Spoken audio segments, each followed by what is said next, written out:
In 1985, the Broadwater Farm estate in Tottenham, North London, witnessed one of the worst nights of civil unrest anywhere on mainland Britain.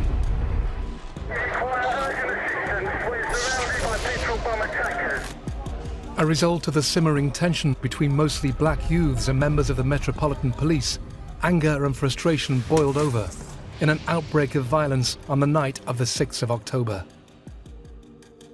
The level of violence on both sides, it has to be accepted, was extreme.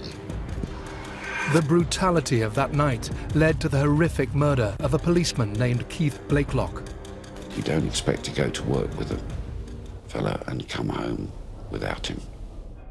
And resulted in one of the most infamous police investigations in British history. Despite the guilty verdicts, a new forensic technique would blow the case apart and reveal a terrible miscarriage of justice. It's a mystery that spans 3 decades. But are the police any closer to finally solving the crime? The events surrounding the 1985 Broadwater Farm riots and the death of PC Keith Blakelock are crimes that shook Britain.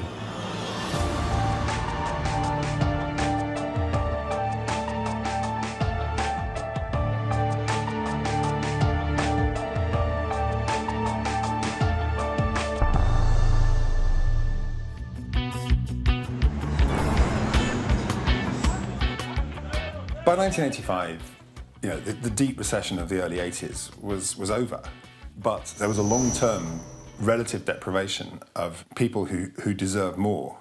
Thatcher induced austerity and high youth unemployment with young black youth. In the early 1980s, almost a third of British people were living in social housing. Broadwater Farm was supposedly going to be this wonderful architect's dream of a new type of community which would be unusually green, although it also had high-rise flats. Very rapidly, this dream was shown to be somewhat misplaced. The high-density project, built to house 4,000 people in Tottenham, North London, was constructed over a marsh, which quickly led to huge maintenance issues.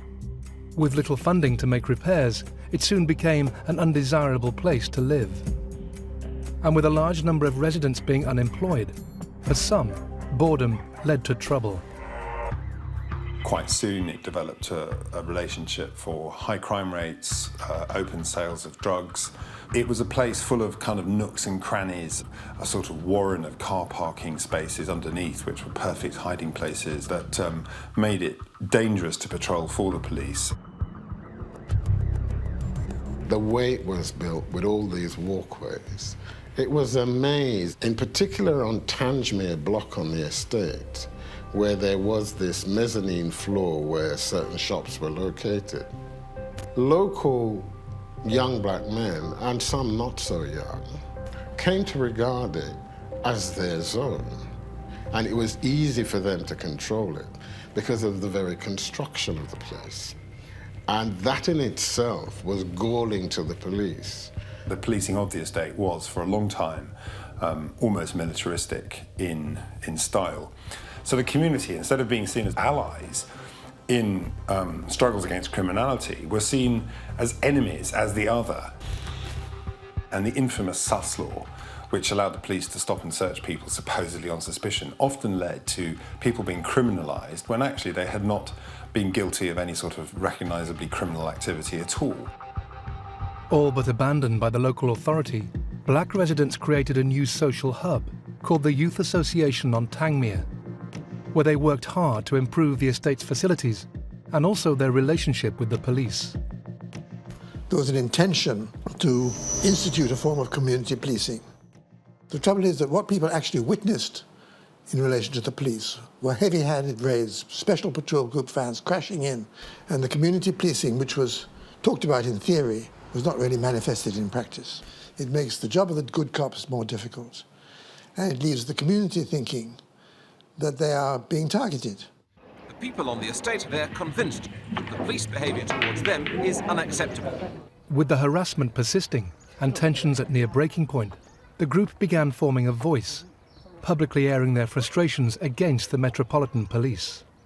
It also had this political role. It became a focus for anger and discontent, and people who had, started off playing table tennis became, as it were, spokespeople for the younger members of the community. The discontent on Broadwater Farm was also reflected on a much wider scale, with an outpouring of violence across the streets of Britain in the early autumn of 1985. Firstly, during explosive clashes in Handsworth, Birmingham, and then in Brixton, London. On the 28th of September, armed police mistakenly shot and paralysed a mother called Dorothy Gross in her own home. The incident sparked 2 days of violent unrest on Brixton High Street. I was there on the night of the Brixton riot, and it was extremely scary. One reporter was killed when a breeze block was dropped on his head. Another was slashed from ear to jawbone by somebody with a very large knife. It was a very, very tense and hostile atmosphere. Only 1 week later, on the 5th of October, another confrontation would set in motion a devastating chain of events. Suspicious that he was driving a stolen car, police officers arrested 24-year-old Tottenham resident Floyd Jarrett. During the arrest, Floyd was also accused of assaulting an officer before being taken into custody. Detectives then decided to search the home of his mother, Cynthia Jarrett, a well-liked local woman. Entering her home without warning, police pushed past Cynthia and she fell to the ground. Tragically, she suffered a heart attack and passed away shortly afterwards. Her family called for the officers involved to be suspended, but no action was taken. Floyd Jarrett's arrest, well, it was an example not just of what happened on the farm. It happened all over London. It was the consequence of insensitive, prejudiced policing. The search of Cynthia Jarrett's house had been unlawful. The police should not have been in it. They had no search warrant. And a woman had died. And yet, the leaders of the Metropolitan Police, both at Scotland Yard and locally, did nothing. A jury ruled an accidental death, that Mrs. Jarrett had indeed been pushed to the ground, but it wasn't a deliberate act. All charges against Floyd Jarrett were later dropped in court. No charges were ever filed against any police officer.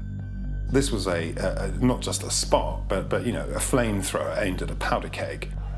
As news of Cynthia's death spread, members of the community demanded answers from the police officers involved and vented their frustrations outside Tottenham police station, exacerbating the tensions in the area.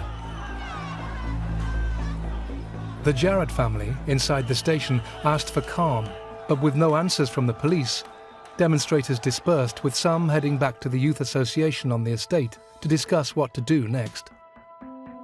With such hostility in the air, the police's attention was firmly on Broadwater Farm. A colleague and myself were sent down to Broadwater Farm on that Sunday afternoon in case there was going to be any trouble, and things initially appeared to have died down. We couldn't see any sort of protests. There didn't seem to be too many people milling around. Shortly before 7 p.m. on the 6th of October, demanding that more should be done, various members left the Youth Association on Tangmere to revisit Tottenham Police Station. Crucially, at the same time, 3 riot vans full of police made their way into Broadwater Farm at the entrance on Adams Road, where they came face to face with a number of angry demonstrators making their way out of the estate. We were just about to actually leave when suddenly all hell broke loose. Next, on crimes that shook Britain. You put out for urgent assistance, your life is in imminent danger.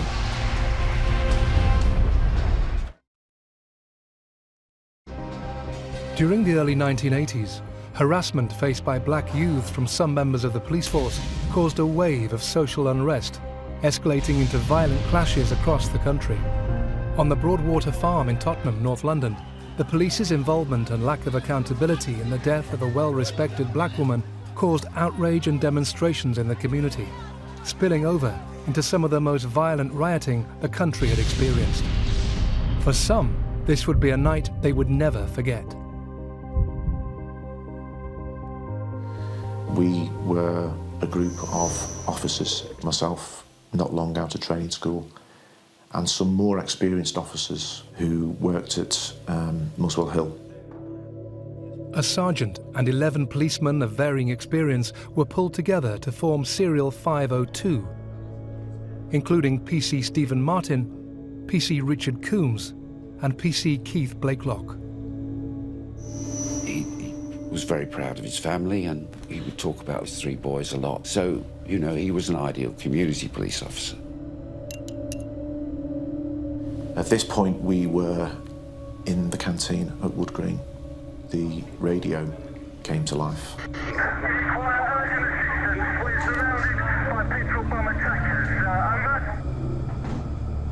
An urgent assistance call is the ultimate. If you put out for urgent assistance, your life is in imminent danger. By now, a crowd of 300 rioters had gathered on the Broadwater Farm estate to battle police, setting fire to cars, throwing petrol bombs and bricks from the estate's overhead walkways. We could see the flames from what appeared to be burning vehicles, and in the light of the flames, what can only be described as a sort of a scene of raining missiles, stones, bits of wood, anything that anyone could get their hands on was actually flying through the air and smashing against the police shields. Before we knew it, we were all being issued with fire retardant overalls. Keith said to me, "Take your jacket off, because you'll be so hot it'll be unbearable." I clearly remember that because it's probably the last time I ever spoke to him. Serial 502 was sent down to Mount Pleasant Road, alongside the estate, where the ferocity of the riot was at its height. But it was a very, very hairy scene. One of the rioters had let off a shotgun in the direction of the police lines, and I was hit. But when I got to the ambulance, I think I was the first person in there. But within probably only a few minutes, I looked around and the ambulance had practically filled up with quite seriously injured policemen.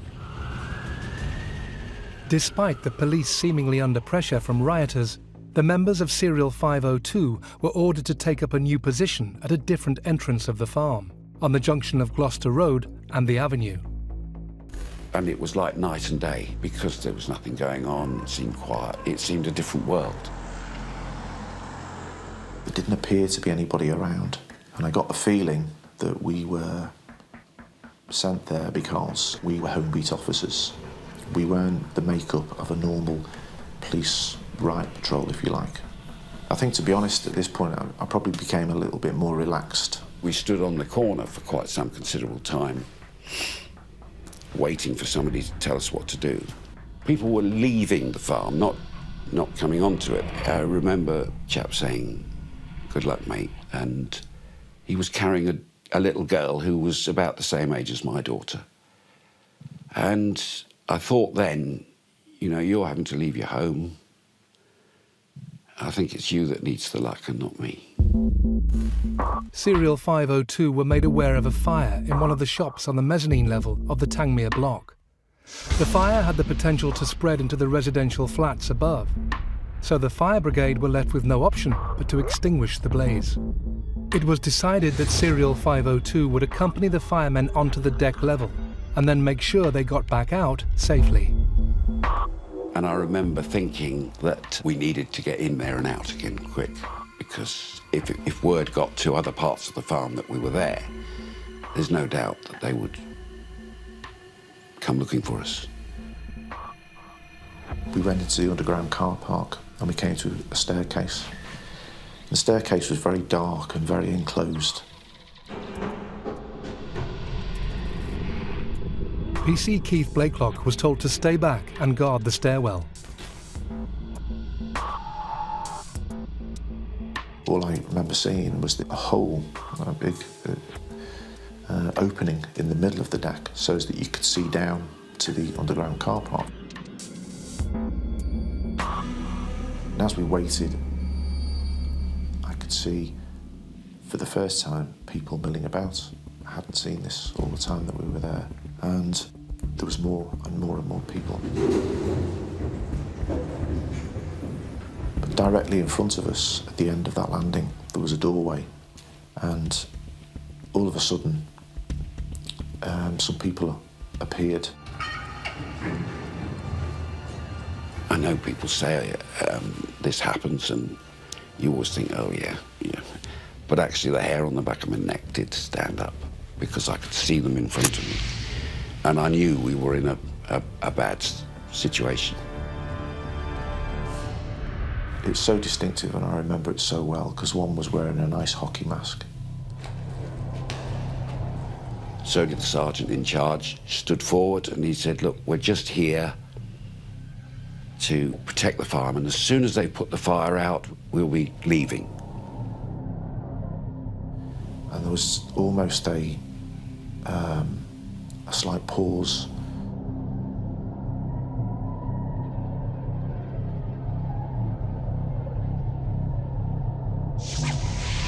And then somebody shouted, kill the pigs. All of a sudden, they just stormed through this door and started running towards us. It literally switched in a second to this height of noise and everything happening around us.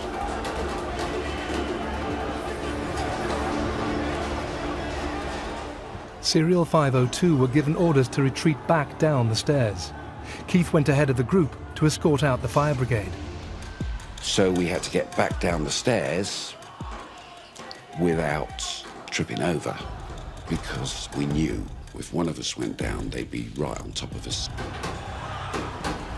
There was still this horrendous noise, bricks landing on your head, on your helmet, your visor being smashed. They were pulling on the front of the shields, and there were blades. There was machetes coming over the front of the shields, and they were just hacking and hacking.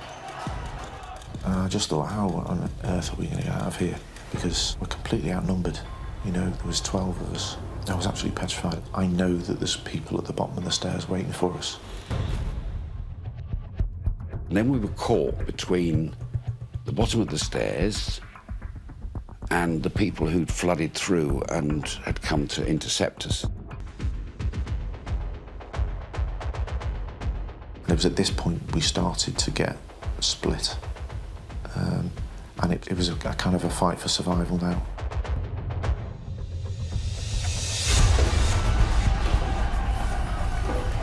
I remember looking and thinking, well, how are we going to get from here to there in one piece? And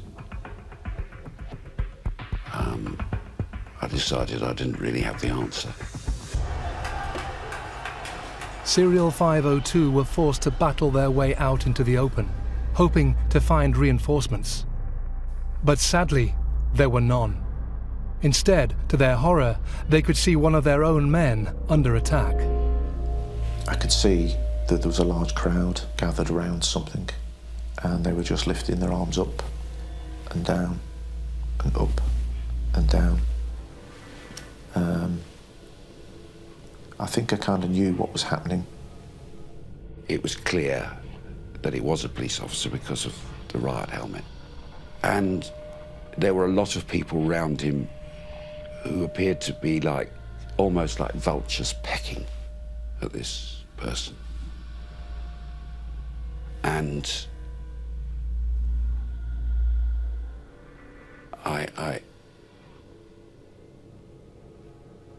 kind of froze for a minute. All of a sudden, I was down on the floor like a sack of spuds.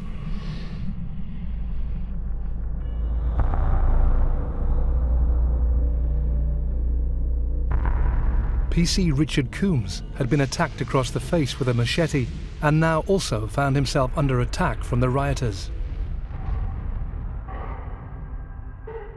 They were stabbing me and they were kicking and all the rest of it and beating me. And Mike Shepherd fell over me, pulled his shield up to protect us both. And if he hadn't done that, I would be dead. There was no two ways about it. I kept on saying to myself, don't fall over, don't fall over, because I knew what I'd seen was a fallen police officer, and I knew what was happening to him. And I just thought, if I fall over, I'm going to die. There's no question about that. Richard Coombs, Steve Martin and Keith Blakelock were pulled away from the scene by members of the serial and fire officers. 40-year-old Home Beat officer Keith Blakelock died en route to North Middlesex Hospital. During the barbaric attack, he suffered 43 knife wounds, including one that ran from his mouth to his ear. And when he was pulled from the scene, he still had a 6-inch blade sticking out of his neck. We were just a bunch of guys that went to work, really, that day, and everything went wrong. And Keith, you know, he's probably waved goodbye to his family, and they've never seen him again. And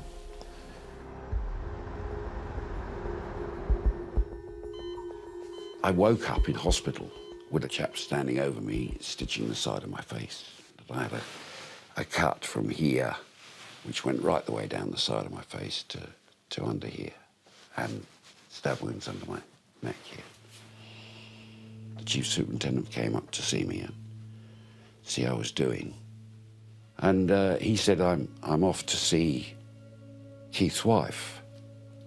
And I said, oh, has Keith been injured? And he said, I'm afraid he got killed.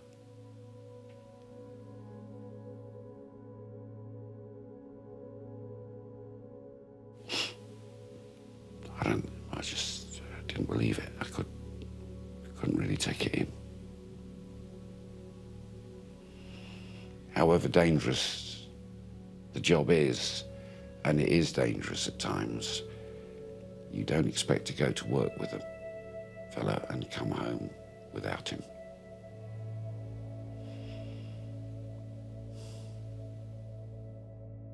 Coming up on Crimes That Shook Britain, how the huge pressure to find PC Blakelock's killers would lead to the use of dangerous investigative tactics. When the lid blew off, they expected him to be involved. And that's where this whole investigation began to go wrong. On the night of the 6th of October 1985, a violent clash broke out on the Broadwater Farm estate in Tottenham, North London, after years of tension finally boiled over. At roughly 10:15 that evening, 40-year-old father of 3, PC Keith Blakelock, was ambushed and hacked to death by a number of rioters armed with machetes and knives. He received 43 different stab wounds and was the first police officer to lose his life in a riot since 1833.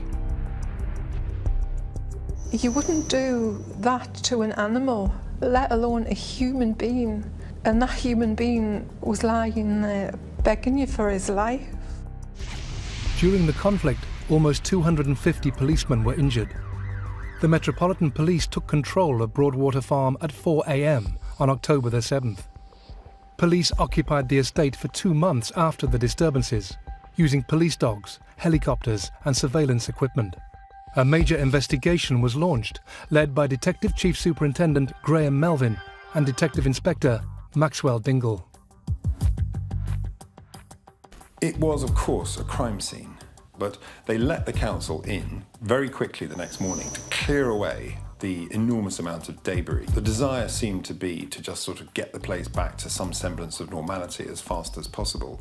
All the opportunities for a forensic investigation were effectively destroyed. So fingerprints gone, weapons gone, all the kind of forensic material, which is, you know, the ground rock of any true investigation, they allowed that to disappear. With all physical evidence destroyed, investigators had to go back to basics and set about gathering information from thousands of residents living in and around the estate. Between the 10th of October 1985 and May 1986, the police raided 271 houses and arrested 362 people. How are they going to get the information that might lead to successful convictions? Melvin, who was under enormous pressure, getting twice daily phone calls from the commissioner, he did the only thing he knew how to do, which was to arrest as many people as possible. And so what you have is this snowball effect. Someone is arrested, names another. That other is arrested, coerced into naming somebody else. And then out of that massive confessional material, the police make a selection as to who they think should be charged. And the result was a picture that was completely misleading. In 1984, a year before the riots, the Police and Criminal Evidence Act, known as PACE, had been passed, which introduced safeguards, supposedly making it much more difficult for the police to use oppressive tactics to obtain confessions. But it was still only being trialled at the time of this investigation. There was great concern that vulnerable people could be coerced into making confessions that were not true. Their investigation began with the arrest, detention, and questioning of a young boy with learning difficulties. And this young kid was kept in custody without access to a solicitor, and eventually named someone, Mark Pennant. Mark Pennant was then subjected to the same thing, named another young man, which was Jason Hill. Jason Hill had been 13 when he was arrested.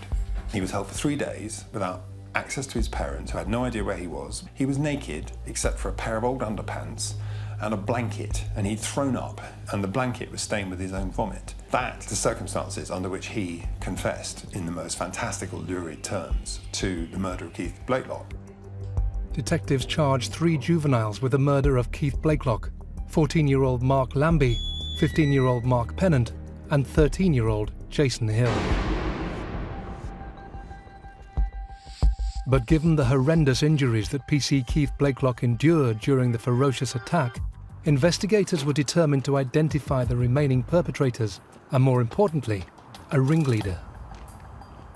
The police strategy was a very simple one. They had, from the first day, a theory about who had been involved, and they were not prepared to look at evidence which pointed in another direction. The one name that everyone was fed was Winston Silcott. Winston Silcott was in his late 20s and a resident on Broadwater Farm. He ran the greengrocer store located on the deck of Tangmere Block and was a member of the Youth Association. He was a very prominent activist on the Broadwater Farm estate. They believed that he was the spider at the centre of the web. And so when the lid blew off, they expected him to be involved. And that's where this whole investigation began to go wrong. Winston Silcott was on bail for another murder, having been accused of stabbing a local gang member. To avoid further trouble, Winston claimed he stayed away from the rioting and spent the night at a friend's flat on the estate. But during witness interviews, a number of people said that Winston was indeed at the scene of the murder. People can't agree on what he was wearing, what he looked like, just physical descriptions of him. He was a massive guy. If he'd been there, he would have been unmissable. But many of the witnesses that I spoke to, and all of the material that I looked at, suggested that he was simply not present. There's no forensic evidence. There are shoe prints at the scene that don't match Silcott. There's no blood on any of his clothing. There's no evidence that Silcott was involved in this murder. Despite this lack of corroboration, police continued to pursue Winston Silcott as a prime suspect. And it was during his 5th and final custody interview the police claimed to have heard the confession they needed to send him to a trial. Silcott had refused to answer questions during his first 4 interviews. During the 5th, when told there were witness statements claiming he had struck PC Blakelock with a machete or similar, the written notes record him saying, "Those kids will never go to court. You wait and see. No one else will talk to you. You can't keep me away from them." Silcott denied ever having said these words. Like a bygone age when police could just manufacture a version of an interview, where you had no way of ascertaining its accuracy. On the 12th of October 1985, the Metropolitan Police arrested 26-year-old Winston Silcott for the murder of PC Blakelock. In the months that followed, 2 other young men also found themselves charged with his murder, 18-year-old Mark Braithwaite and 19-year-old Engin Raghib. After a series of police interviews, Raghib confessed to being at the scene of the murder and holding a broomstick, whilst Mark Braithwaite admitted to using an iron bar to hit a policeman, but denied attacking Keith Blakelock. The confessions of Raghib and Braithwaite did not amount to full-blown confessions of murder. They had been sort of on the fringes of the group. They never said, yes, we stabbed him or anything like that. The run-up to the trial was quite extraordinary because day after day after day, the tabloids reproduced a horrendous photograph of Silcott, and he became the beast of Broadwater Farm. He was utterly vilified. The trial of the men charged with murdering PC Keith Blakelock began at the Old Bailey in January 1987. The cases rested purely on the veracity of confessions. At the halfway point in the trial, the cases against the 3 youths were dismissed, with the judge expressing concerns over the oppressive nature in which their interviews had been conducted. It is a totally unacceptable way of conducting an investigation, particularly when you've got young teenagers involved, alone, stripped of your clothing, stripped of your dignity, and no access to your parents, no access to a lawyer, and you're being badgered by experienced officers. Some people think, oh, I would never make an admission of something I've never done. All I can say to such people is you've never been in that situation. We were confident in some ways that the weight of the prosecution case was weak. It relied entirely on an ambiguous confession and upon the word of a number of frightened young kids. And we simply did not believe that if a jury examined that material fairly, that they would necessarily convict. Although I have to say that all of us were pessimistic in the light of a tidal wave of prejudicial material in the press. It's clear the jury were a bit uneasy because they took 3 days to make their minds up, and of course the longer they were out, the more the tension mounted and no one knew what they would do. On the 19th of March 1987, Winston Silcott, Mark Braithwaite and Engin Raghib, who would be known as the Tottenham Three, were found guilty of the murder of PC Keith Blakelock. The judge described Silcott as a vicious and evil man and sentenced him to 30 years in jail. Braithwaite and Raghib were both given only 8 years each, despite being found guilty of murder. There was public rejoicing because of the tabloid pressure and because this was a terrible killing of police officers just doing his job, doing it courageously. I can remember going to the high security cells, seeing a man who was just utterly broken. And he knew that he had not been involved. And he saw that there was no justice for him in his case. Coming up next. Scientific examination proved beyond argument the confession had been written after the interviews had ended and had been inserted, and the 3 original pages had been destroyed. The events surrounding the night of October the 6th, 1985, and the subsequent trial of the Tottenham Three had stunned the nation and rocked the Metropolitan Police. Despite the enormous fallout from the events, the government refused calls for an official inquiry. So Bernie Grant, Britain's first black MP, approached Lord Gifford to chair a public inquiry. The Metropolitan Police refused to participate. We felt that it was important that after such a chain of events, which had caused so much suffering on many sides, that you couldn't just gloss over it and try to move on. Along with exploring the motives behind the tragic events, the report also reviewed the guilty convictions of the Tottenham Three and the fact that no actual evidence apart from so-called confessions had been put forward. The report concluded that there had been a terrible miscarriage of justice. 4 years after the trial of the Tottenham Three, Winston Silcott's lawyers considered lodging an appeal. Initially, we were pessimistic about the prospects of an appeal, not least because it was very difficult to talk publicly about Silcott's case. Such was the attitude of hostility amongst the population generally. In the late 1980s, an innovative forensic technique known as electrostatic document analysis, or ESDA, was transforming the British criminal justice system by exposing the fabrication of police interrogation records in a number of high-profile criminal cases. The test was able to show if pages of Silcott's so-called confessional interview had been removed or replaced. And scientific examination of that proved beyond argument that 2 or 3 sheets of paper containing what was said to be the confession had been written after the interviews had ended and had been inserted, and the 3 original pages had been destroyed. On the 25th of November 1991, the Court of Appeal made an unprecedented apology to the 3 men convicted of PC Blakelock's murder and overturned their convictions. Raghip and Braithwaite were released after 8 years in prison.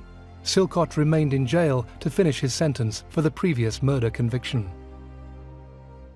It has echoes for me with the Birmingham 6 and the Guildford 4 cases, both of which I was involved in, where there is so much hysteria, so much hatred, so much of a desire to convict somebody for the awful thing which has happened, that the normal rules get bypassed. When the Broadwater Farm incident happened, it was like a dragnet to get rid of those sort of people who they saw as a threat, and I just happened to be one of them. The real tragedy of the case is that finding those who actually killed Keith Blakelock was put back. That's one of the real injustices of the case. In 1992, the Metropolitan Police launched a second murder investigation, controversially offering immunity to those who admitted to being at the scene. 2 new witnesses came forward. Knowing they couldn't be prosecuted, they admitted to kicking PC Keith Blakelock, with one also removing his helmet. But now they also claimed to know who had attacked Keith with a weapon, naming a young man called Nicky Jacobs. Back in 1985, Nicky Jacobs was age 16. He was openly caught on camera throwing missiles at the police.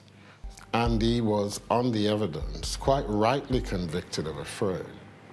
But the question is, was he guilty of murder? In 1988, whilst he was serving his sentence for a fray, a piece of paper was found during a search for Nicky Jacobs' cell, on which was written a rap poem.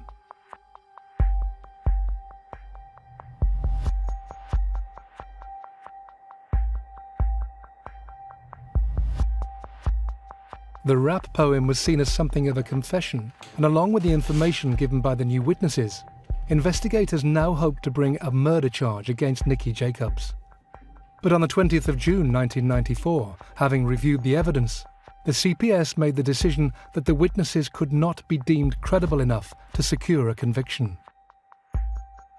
The following day, the detectives who had led the first investigation, Graham Melvin and Maxwell Dingle, went on trial for perjury at the Old Bailey.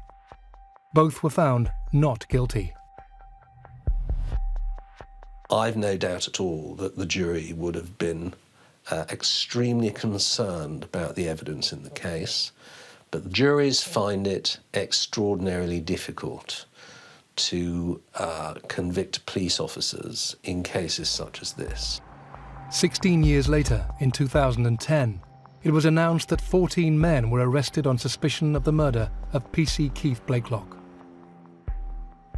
During the course of their investigations, police had re-examined 10,000 witness statements and carried out forensic testing not available in 1985 on Keith's riot uniform and a dozen weapons associated with the rioting.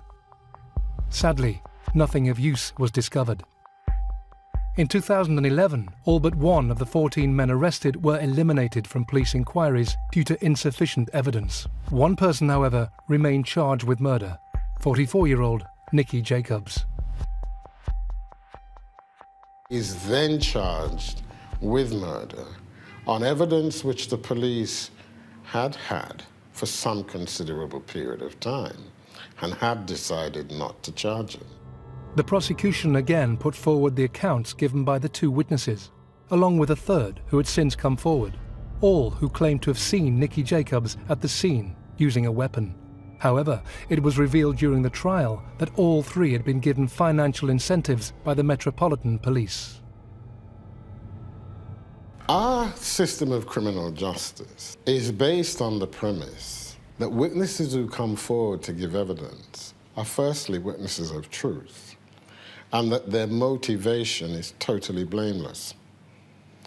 Now, as soon as you start paying a witness, how are you ever, in heaven's name, going to rely on a word that person says? The jury took just 6 hours to decide the evidence was unreliable. Nicky Jacobs was found not guilty on all charges by a 10-2 verdict. There are no forensics from the scene of that crime that have helped us. There is no CCTV. And of course, in the middle of a riot, you don't find ordinary law-abiding members of the public to act as witnesses. If you're the family of PC Blakelock, you want justice. And they were being promised in 2014 at last they were going to get justice, or at least some part of it. It's the CPS who must bear the heaviest part of this blame. Unfortunately, you know, for Keith's family, it must be so difficult for them. I can't even begin to understand what it must be like. I really can't. None of us will ever give up, no matter what, you know, none of us will give up. The investigation into the death of PC Keith Blakelock is one of the longest in Metropolitan Police history. Yet, sadly, those responsible for his murder have never been brought to justice. What the case did highlight was the need for changes in the way police carried out their inquiries, and as recommended in Lord Gifford's 1986 report, some landmark changes have since come into force. When the 1984 Police and Criminal Evidence Act came to bite, that kind of misconduct and corruption now has to be consigned to the dustbin of history. For those that were part of Serial 502, the events of the 6th of October 1985 will never be forgotten. I know they're still investigating and still looking and still trying to find more evidence and things, but as time goes on, it becomes more difficult. Everybody on the serial has their own story and of how it affected them, and it took a long time for me to realise that actually it's not going to go away. You fight it for a while, but you can't forget about something like that.